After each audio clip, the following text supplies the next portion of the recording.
This is Make it plain. Make it plain. MIP With Masamela Matfumo. Mark Thompson. Make it plain. Get woke. Ladies and gentlemen, as we all know, today is 55 years since the assassination, the martyrdom, the ascension of the Reverend Dr. Martin Luther King Jr., April 4th, 1968, in Memphis, Tennessee. We're glad to have with us our dear brother from the Atlantic who alerted me some time ago about a podcast series he's worked on to examine what happened 55 years ago. The name of it is Holy Week, the story of a revolution undone. It is incredible. You must hear it. You must check it out. Van Newkirk joins us from the Atlantic. Hey, brother, how are you? Well, I'm doing all right. How are you? Just fine, brother. Always a pleasure to see you and commending you for all the good work you always do. Thank you. This is heavy, man. And you went through really a timeline, talked to a lot of people who were witnesses, who experienced 55 years ago. What inspired you to take this on in the first place, Van? So the moment of April 4th, 68 is one that's been with me in family histories and just asking people. One thing I've always been interested in since I was a kid was just asking my grandparents, older folks, what it was like going through that moment. And I think I've always gotten this story of intense significance, of real importance. Everybody remembers where they were. But I've never seen a whole lot of real treatment of that moment in media with the same type of significance and importance. If you get it, you just get the fact that King was killed. Maybe they'll talk about the search for the assassin. Most documentaries, et cetera, then kind of fast forward to the summer. You don't have a whole lot of treatment. And for me, that was worth investigating. And what I found was something that I think aligned with my folks' memories. It was this moment of real significance this week when you had uprisings in over 100 Black communities. And that meant something. I used to hear the old folks say, no one ever went out like that, meaning no one was ever died or was taken out like that. And you had this revolution in the streets, right? That's never happened before in history. Yeah, it hadn't. You look at just the scale and the scope of it, you're talking, you've never seen that amount of people on the streets since between the Civil War and 2020 when George Floyd was murdered. This was a mass, I don't want to say spontaneous because obviously there was centuries of things that went into that. But it wasn't something that was planned ahead of time. It was people, the entire community reacting together to this moment. And yeah, there isn't really anything like it. And obviously the podcast is called Holy Week, and that agrees with my own theology. To me, I've just always found great parallels between the time leading up to Dr. King's passion and death and that of Christ, frankly. So talk to us about that, because you dealt with the days, months really, leading up to April 4th, 1968, including what happened in the previous summer, right? And on up to his last Sunday sermon, I think Palm Sunday in Washington, D.C., right? Oh, that was the week after. The week after. Summer before was National Cathedral. That's right. It was. That's right. That was National Cathedral, April 4th, 1967. Right. Mm-hmm. Talk to us about the lead up to his arrival in Memphis. Yeah. So going into Memphis, he's there starting in March of 68. In the year before Memphis, King and the SCLC are at something of a crossroads, I think it's safe to say. They were trying to put together and raise money for their first real multi-state initiative in a few years, since Chicago. And it was a poor people's campaign. It was this real, for them, radically new direction that involved calling on America to eliminate poverty by way of a universal jobs guarantee, by way of universal health care, by way of this package that would still be considered radically progressive today. And also, King in that time came out against the Vietnam War and pretty much put himself on the side against the Johnson White House and made enemies of the Johnson White House, and also quite a few members of the middle class civil rights establishment. And so going into Memphis, he doesn't have the same type of national belovedness as people sort of recall him having. His national approval rating was below 30%. And he was being denounced by the New York Times, even by the NAACP. And going into Memphis was his real crisis moment. He and the SCLC needed a local movement to give shape and form to that poor people's campaign. So when his friend and colleague, James Lawson, calls him and tells him there are these sanitation workers who are striking, he doesn't get involved initially because he doesn't usually do labor movements. And eventually there comes a time when it becomes unavoidable. And he goes to Memphis and speaks to the people. People think he's just going to be in and out, do this sort of big man on stage thing and leave. He goes there, he sees the people in the crowd. On March 28th, he calls for a general strike, which is remarkable. It's something he's never done before, a real watershed moment in his life. He's never done that before. You mentioned the crowd, Van. Was there anything else going on? Was it just the momentum of the moment and the spirit of the moment that you think made him do that? Or was he actually looking for an opportunity to be acceptable or as acceptable as he once was in the public eye? I think if you read his last book, Where We Go From Here, Chaos of Community, you can see that this wasn't as spontaneous as it would seem. He was trying to build a coherent philosophy around economics and labor that matched, his nonviolent philosophy and theologically grounded.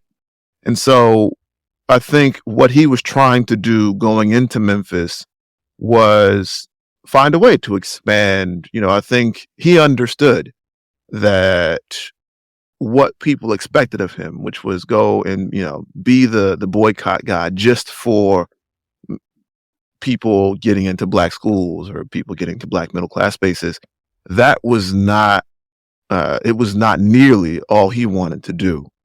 And he also was trying to, he was in dialogue and in conversation with Black Power activists, with what was happening out in Oakland at the time, what was happening in Chicago, a lot more than people want to give him credit for. He was understanding their appeal. He was understanding how much was left to be done in the Black ghettos in America with the Black working class in America. And so I think when he gets to Memphis, it may not have been something he put on paper ahead of time that I'm going to go and call for a general strike, but I think he was moving in that direction philosophically. What were some of those, tell us more if you would, about some of those conversations with folks in the Black Power movement? Was he actually getting close to reaching an opportunity to, because heretofore a lot of the conversation and a lot of what we read about him, he was just against Black Power and there's just no way. But then those of us who take a deeper look know that, well, there's a little bit more to it than that. Where was that ultimately headed around that time? So Kwame Ture, then known as Stokely Carmichael, gives a Black Power speech in '66 and the March Against Fear in Mississippi. And I think initially you see King as the foil to that, right? The person who's saying, I understand the impetus for Black Power, but I believe it's misguided. But you see over the years, he's clearly reading and trying to absorb and having dialogue with Black Power folks, he and Kwame Ture, they never stopped communicating. They are actually, when King's killed, Kwame Ture's in D.C. putting together the United Front to actually try and help the Poor People's Campaign in D.C. And you understand that King he's looking at, he is actually clearly reading what's coming out of Oakland with the Panthers. He's reading Bobby Seale. He's understanding it. When he goes and gives that speech calling for the general strike in Memphis, he says essentially power is the ability to affect change. And that is almost a direct echo of Bobby Seale's speech on what power is. And so I think the simple version is King is, against Black Power. I think he's always, and we should never lose sight of this, he always believes that violence and sort of even radical revolutionary violence are not the answer. He is a radical, militant, nonviolent person, as he calls himself. But he does understand and is trying to grapple with the significance and importance of Black Power and the need for achieving and gaining political and economic power in Black America. I know in that final speech in August of '67 before the SCLC, he says Black is beautiful. Mm-hmm. and that, I think, showed also an evolution of his thinking. One of the important things our brother Van has done too, folks, is talk to some of the people who lived that experience, right? And that must have been a very meaningful tour for you to do. You talked to some of the everyday people who were right there involved in this, didn't you? Yeah, that was, I don't think we could have done this show without, that's to me the primary thing. I do want to talk about what's happening at the high levels, what's happening with America and with the movement. But if I'm looking at any historical moment, the most important thing to me is talking to people who were there, talking to Black folks who were there. And at the very least, making sure that their experiences are part of the record. Now in a podcast you can listen to for free. Right. My kids can listen to it. Right. In places where they are banning Black history in schools, you can listen to it for free. And that's the most important thing to me is, I've got people, I talked to a lot of people in DC, especially who were there when U Street and 14th, when Cardozo, when H Street, when they burned. And it's a moment that is being paved over in DC history right now. And it's one that you don't quite understand if you don't hear from people who were there. So that's the guiding ethos to me of the show and of what I do is we've got especially Black elders who have not traditionally been seen as, ordinary people to go out and interview, people who are these reservoirs of our history. And it's always important for me to go spend that time. Yeah, and in these situations are always those nameless faces, and it's good to hear from them, including, and this kind of is close to home to me. There was there were people who had premonitions, weren't there? Again, folks, yeah. This is Holy Week. There were people who had premonitions about what might happen or what was going to happen, weren't there? There were. Actually, we just talked about Kwame Ture when Stokely Carmichael and when he and Professor Charles Hamilton wrote Black Power. And they said in Black Power, which was done in 66 and 67, and said that the dynamite of the ghettos was primed to explode. They were essentially predicting 68. Obviously, they're writing in a time when there were, 67, 66, 65 uprisings, rebellions across Black America, but they were predicting something larger. Same thing as James Baldwin. He said that the Black ghetto in America had become, it was kindling, and it was primed to go up in a moment. I mean, he also talked about Dr. King saying that his life had become such a large symbol that the danger against that symbol falling was existential for Black America. So I think you saw people who were looking, who understood that a moment like 68, like the uprising of 68, had to happen.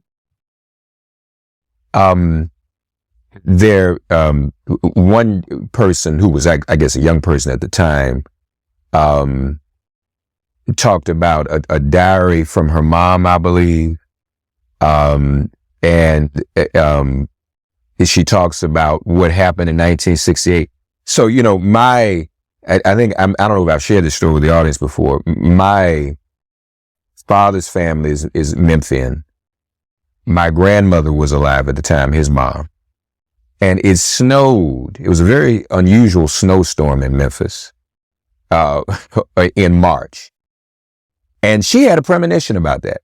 And she saw things were bubbling up. And she told the children, she said, I don't have a good, my grandmother said she didn't have a good feeling about what was going on. And she was worried that something bad was going to happen. And it did. The first bad thing that happened was at the actual march, and there was the outbreak. What were you able to discover?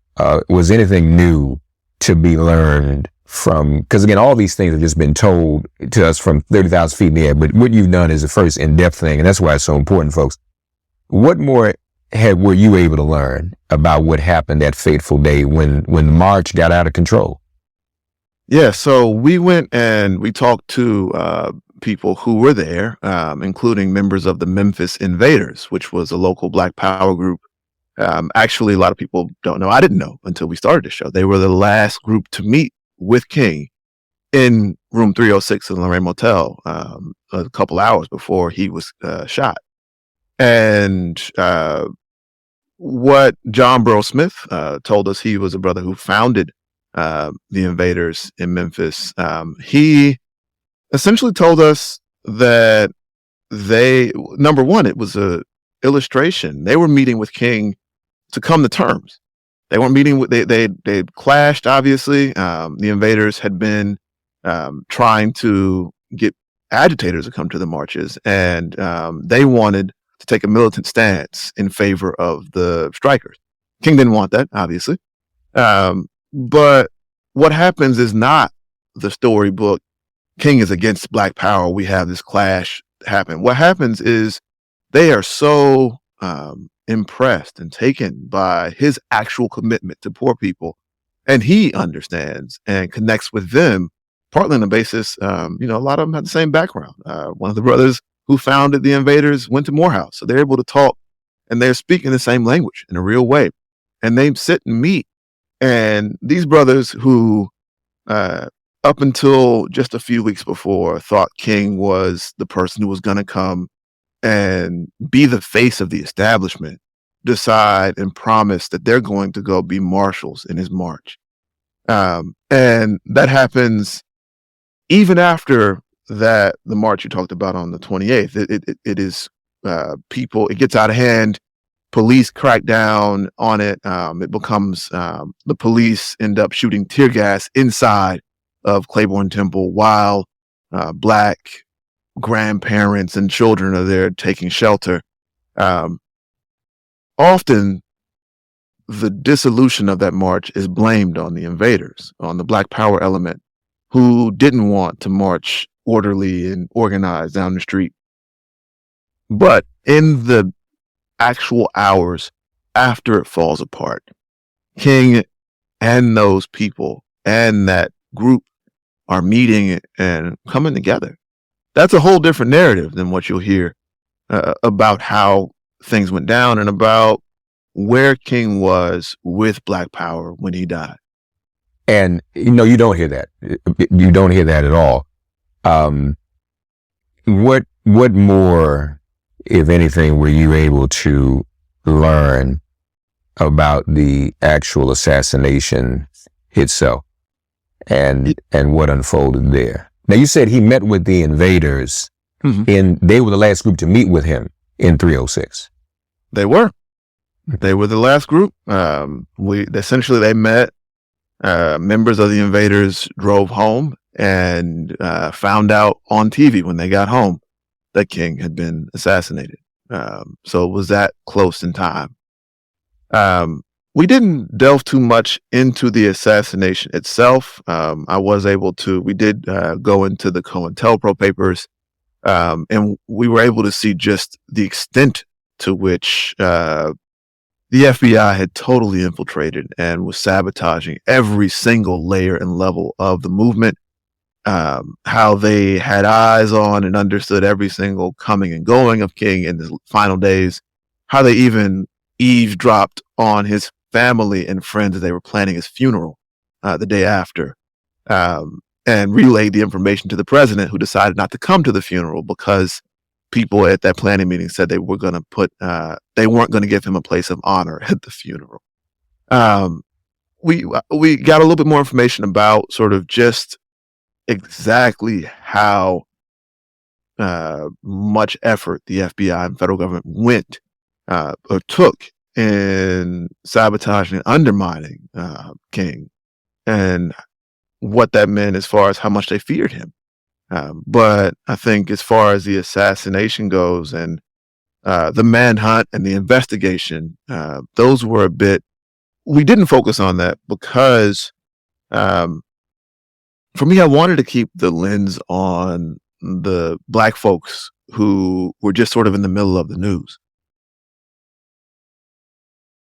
Holy Week, the story of a revolution undone. Have we, you mentioned trauma when we started this, have we recovered from this event? Will we ever recover from this event? And the argument obviously can be made that the movement at its height itself was arrested or assassinated. It seemingly stopped. And then we know there were fits and starts, and the Poor People's Campaign tried to go on in that moment. But have we ever really recovered from this as a people and as a movement, Van? I would say I don't think the trauma has gone away. And I think now that we're done and it's out in the world, it occurs to me that the question I was really trying to figure out when I was going back and asking my family and taking this question with me to start the podcast was I was trying to understand a moment that I knew sort of in my bones was traumatic to them, but didn't really have the language to discuss. And now that I look back and see it as clear trauma in their lives, everything makes more sense. And I talk to people who were, sort of present. You see in their lives, people who are in the movement, a lot of them, take up, I think, still doing movement work, but they take up in smaller ways. They're more active in local community organizations. A lot of people have sudden career shifts in 68 in the late 60s. A lot of people have real breaks in their lives, and not a lot of them are saying it's because of that killing and that week. But I think when you see it happen in mass, it makes sense. You see a lot of people who remember this time as an inflection point in their lives, and that to me that's a mark of trauma. And that's one, trauma on that scale, it gets absorbed, it doesn't go away. It's in the bones. We always ask people, where were you? What were you doing the moment you heard? And growing up as a kid, I was born, I guess 2 years ago. So I had just turned 1 in that December before the assassination. So I was a baby. But while my mother was alive, every April 4th, she would weep, she would cry. And I always asked her what that was about. It was always a very emotional day for her, and she was sort of an empath anyway, but that's what she did, and that always touched me. And then that trauma, of course, gets handed down transgenerationally. Folks, what our brother's done is very important. We strongly encourage you to listen to it to get the full experience of what this time was like 55 years ago, and particularly this Holy Week.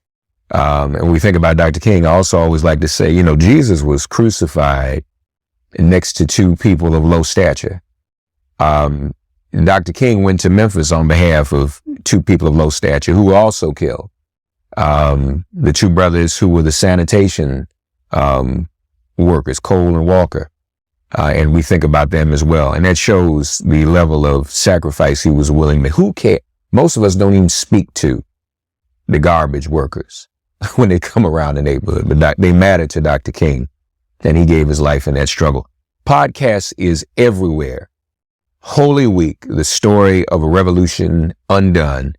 And you're going to hear from people that we've heretofore not heard from, who actually had that lived experience. And it is a very important and a compelling story. It's touching. And hopefully it will also inspire us to pick up where we left off, and somehow continue the revolution. I know he would not have wanted us to stop doing anything differently. He would have wanted us to go on. I think we can say that. I think we know that about Dr. King. Van Newkirk at the Atlantic. Follow all the work he does there as well. Always doing great work, our brother is. Van, thank you for joining us on Make It Plain, Doctor. Thank you so much. Thanks for getting woke and listening to Make It Plain. As always, perform an act of kindness on behalf of an elder or young person. Write a letter to a sister or brother who just so happens to find her or himself incarcerated. Offer libations to the ancestors upon whose sturdy shoulders we all now stand. And above all, give thanks to the God of your understanding by whatever name you call her and him. All God asks of us is that we give each other love. Thanks for giving MIP love. And please remember to subscribe and give us a 5-star rating. If all hearts and minds are clear, it has been made plain.